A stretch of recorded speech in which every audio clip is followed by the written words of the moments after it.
This design is the Mellerstain Parrots, which is taken from a large fire screen in Mellerstain House, which is in the borders of Scotland. It is the most beautiful house built by the Adams family.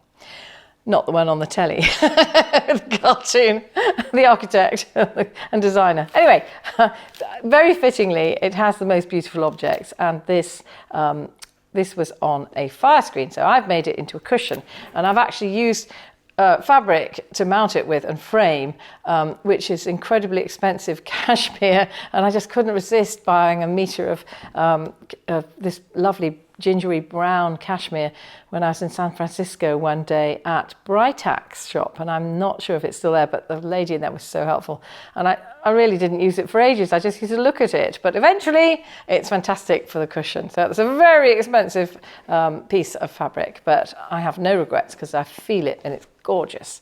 So, and the other one I made was actually for a drop-in seat, for a dining seat. So I made that, and I just put it on some mount board so that I can just drop that into a seat. I'm sure that I could have upholstered it properly, but I just wanted to show you how you can use your pieces differently. But it is a good size for a seat.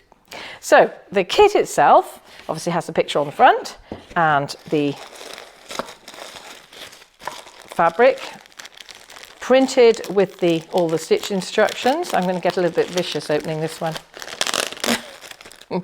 And self-seal bag, which you can use to store your excess wools in afterwards because that's moth-proof. And just take those out and show you the colours. The colours are really well balanced on this piece actually. They're just lovely. The greys for the parrot, and there's another grey there peeping out. These strong, almost into black. It's so gorgeous, gunmetal colours, and you get a lot of wools for something that small actually. And you could stitch this all over again if you had another printed linen.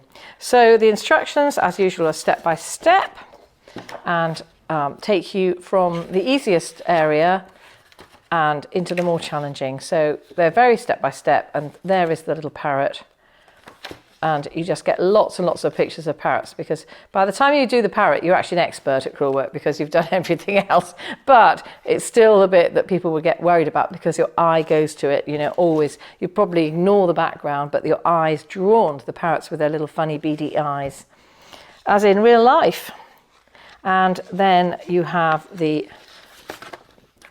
essential guide with it, and that tells you everything, including threading the needle, blocking, where to get help, and of course you also have my videos which are helpful. And this is the life-size stitch chart with all the stitches on, and then of course you have the overlocked linen with everything printed and all the lines and the stitch directions on for you. So all the first colour of the long and short stitch is actually printed on that for you, and that printing doesn't come off, so it won't wear off as you're making it. The idea with this design is to actually make it quite 3D. So if you look at it sideways, you'll see that the stitching is really generous. So I've used a double thread for the first colour on that wing, going through to single thread, which is much easier than using double thread, but the double thread just gives it that chunkiness, and I love the build up of the padded acorns. The acorns should just look like somebody sliced it in half and popped it on the top of the linen. So there is a sort of relationship with stump work where you have raised embroidery, but this is so much easier. So if you're new to embroidery, I would say start with crewel work and then work your way through other techniques and find what really floats your boat.